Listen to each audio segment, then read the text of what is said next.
कि कहूँगा तो नुकसान में आ जाऊंगा। चंदा प्रकरण का जो धुआं निकल रहा है, कुछ न कुछ तो सच्चाई है। इसकी उंगली उठ रही है अब प्रदेश सरकार के ऊपर। झटका जो है विनय कटियार ने नहीं लगाया है, ये झटका ट्रस्ट से जुड़े लोगों ने ही लगाया है। अयोध्या में जो हुआ बहुत अच्छा नहीं हुआ। क्या इस बात की विवेचना होगी कि अयोध्या क्यों हारे? आए कोई मेरे साथ बैठे, मैं बताऊंगा अयोध्या क्यों हारे। फायदा होना चाहिए, वहां नुकसान।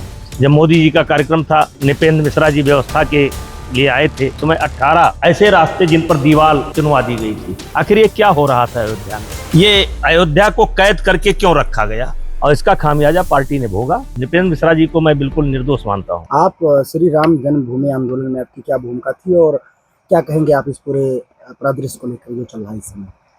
देखिए, राम जन्मभूमि आंदोलन में क्योंकि मेरा विद्यार्थी जीवन अयोध्या में ही बीता, नाम लेने में बड़ा समय लग जाएगा, लेकिन सारे प्रमुख नेताओं से मैं जुड़ा था। और आपको मालूम होगा कि आडवाणी जी की यात्रा जब हुई थी तो मैंने उनकी गाड़ी चलाने का काम किया था, और एक तरीके से गोंडा से अयोध्या तक मानो दीवार की तरह लोग खड़े थे और स्वागत हुआ था।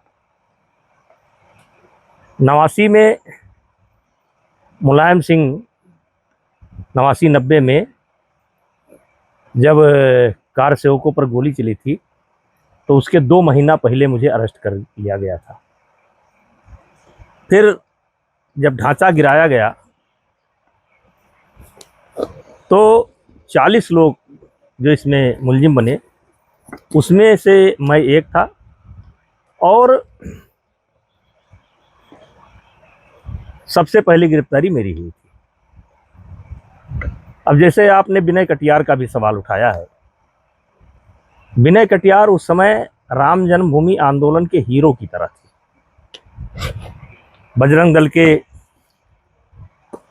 राष्ट्रीय अध्यक्ष थे, अशोक सिंघल जी के कृपा पात्र थे, मंदिर आंदोलन के सारे नेताओं के वो चहेते थे।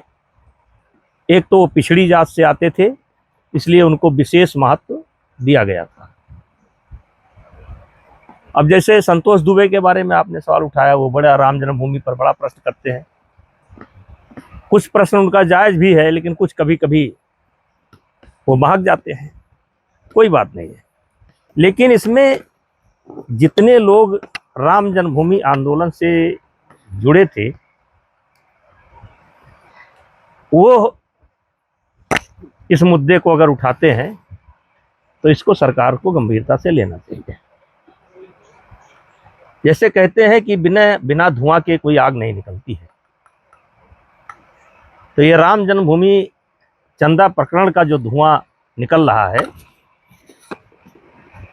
इसमें कुछ न कुछ तो सच्चाई है। अब सरकार इसको देख रही है, मुझे पूरी उम्मीद है क्योंकि ये ट्रस्ट तक सीमित नहीं रह गया है, इसकी उंगली उठ करके जा रही है केंद्र सरकार के ऊपर। इसकी उंगली उठ रही है अब प्रदेश सरकार के ऊपर। तो मुझे पूरी उम्मीद है कि केंद्र की सरकार यानी मोदी जी की सरकार और प्रदेश की सरकार यानी योगी जी की सरकार, इस प्रकरण को गंभीरता से इन्होंने लिया है और बहुत जल्द इसका सच्चाई देश की जनता के सामने आ जाएगा। और इससे बहुत झटका लगा है, लेकिन ये झटका जो है विनय कटियार ने नहीं लगाया है, ये झटका ब्रजभूषण सिंह ने नहीं लगाया है, ये झटका ट्रस्ट से जुड़े लोगों ने ही लगाया है। जिस तरीके से दस्तावेज पेश किए जा रहे हैं, जिस तरीके से अयोध्या में बहुत कुछ हुआ, मैंने पहले दिन भी बोला था कि कहूँगा तो नुकसान में आ जाऊंगा। कुछ लोगों ने मेरे ऊपर व्यंग भी किया कि देखो पोल खुल गई, डरपोक है। अरे भाई, मेरे बोलने से क्या होगा? अब तो पाला ये सरकार के पाले में है, और मुझे पूरी उम्मीद है कि सरकार इस पर को गंभीरता से लेगी और कार्रवाई करेगी। अयोध्या में जो हुआ बहुत अच्छा नहीं हुआ है। आखिर अयोध्या हम क्यों हारे? क्या इस बात की विवेचना होगी कि अयोध्या क्यों हारे? आए कोई मेरे साथ बैठे, मैं बताऊंगा अयोध्या क्यों हारे, ये अगल बगल की सीटें क्यों हारे। इसमें अयोध्या का बहुत बड़ा रोल है। अयोध्या से जहां फायदा होना चाहिए वहां नुकसान हो गया। जाने दीजिए। क्या आपको लगता नहीं कि अयोध्या के लोगों की बात को बार बार दरकिनार करना ही खामियाजा बीजेपी ने भुगता? कितनी सीटों पर जो हार का सामना करना पड़ा, ऐसी आवाज लगातार उठ रही थी लेकिन सुना नहीं जा रहा था। अभी मिथिलेश नंदनी जी ने एक आवाज उठाई थी, उनके आवाज उठाने के बाद 53 रास्ते खोले गए, 53 बैरियर हटाए गए। इसके पहले 18 बैरियर हटाए गए। जब मोदी जी का कार्यक्रम था, नृपेंद्र मिश्रा जी व्यवस्था के लिए आए थे, उस समय अयोध्या के लोगों ने शिकायत की थी। उस समय 18 ऐसे रास्ते जिन पर दीवार चुनवा दी गई थी। आखिर ये क्या हो रहा था अयोध्या में? ये अयोध्या को कैद करके क्यों रखा गया? चाहे हमारा देवीपाटन मंडल हो, चाहे बस्ती मंडल हो, चाहे गोरखपुर मंडल हो, चाहे आजमगढ़ हो, चाहे बाराबंकी हो, इनको अयोध्या से अलग क्यों कर दिया गया? इसका जवाब कौन देगा? अब जैसे गेहूं की फसल कटी है, हर गांव से गल्ला जाता था, अपने अपने मंदिरों को भूसा जाता था, गेहूं जाता था। ये 5, 6, 7 साल के अंदर सारी परंपरा बंद हो गई क्योंकि रास्ता ही बंद था।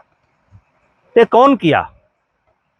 आज अयोध्या के संतों की दूरी गृहस्थों से हो गई, क्योंकि संतों के पास इतना समय नहीं है कि हजारों संतों के दरवाजे पर जाएं।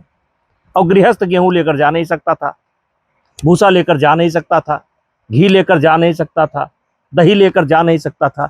ये कौन किया? और इसका खामियाजा पार्टी ने भोगा। नेताजी जिस तरीके से अवधेश प्रसाद सवाल उठा रहे थे, मैं किसी के बात का जवाब नहीं देना चाहता।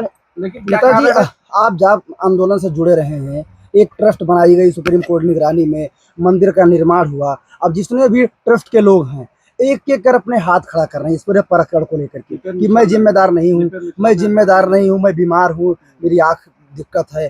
क्या कहेंगे, मतलब क्यों ऐसा एक परसेप्शन बनाया जा रहा है मंदिर को लेकर कि पूरी दुनिया में जिसकी चर्चा हुई ठीक था, अब उसकी बदनामी हो रही है? क्या कहेंगे आप? देखिए, आप सबको नहीं कह सकते कि सब लोग शामिल हैं। अब जैसे नृपेंद्र मिश्रा जी बड़े अधिकारी हैं, बड़े जिम्मेदार अधिकारी हैं और बहुत व्यवहारिक हैं, लेकिन उनको जो जिम्मेदारी दी गई थी उन्होंने अपनी जिम्मेदारी पूरी की, वो अपनी जिम्मेदारी पूरी कर रहे हैं। तो ऐसा नहीं है कि इसमें सब लोग इन्वॉल्व हैं। सब लोगों को गाली देना, सब लोगों की आलोचना करना, ये सही नहीं है। नृपेंद्र मिश्रा जी ने कहा कि ये हम निर्माण से जुड़े थे, ये अंदरूनी अब आ गया, उनका बयान आ गया। नृपेंद्र मिश्रा जी को मैं बिल्कुल निर्दोष मानता हूँ। तो क्या आपको लगता है कि इसमें FIR होगी? सरकार जो उचित समझेगी सब कराएगी। अच्छा, पहले आपने ममता बनर्जी की पार्टी के से लोग अब बीजेपी में आ रहे हैं, आपने कहा भी था कि बीजेपी एक अच्छी पार्टी है, जितने भी लोग हैं वो आप महसूस कर रहे हैं आएंगे यहाँ पर। अब उद्धव ठाकरे गुट के सांसद आना चाह रहे हैं, क्या कहेंगे? लगातार पूरे देश में देखिए, बंगाल की पॉलिटिक्स अलग है और महाराष्ट्र की पॉलिटिक्स अलग है। बंगाल में जो भगदड़ हुई या भगदड़ होने वाली है जो जनता की, क्योंकि वहाँ लगभग 70 वर्ष कह लीजिए या उससे ऊपर से जब से देश आज़ाद हुआ तब से आज तक एक वर्ग ऐसा था जिनको दबाया गया और एक वर्ग ऐसा था जिनको उठाया गया।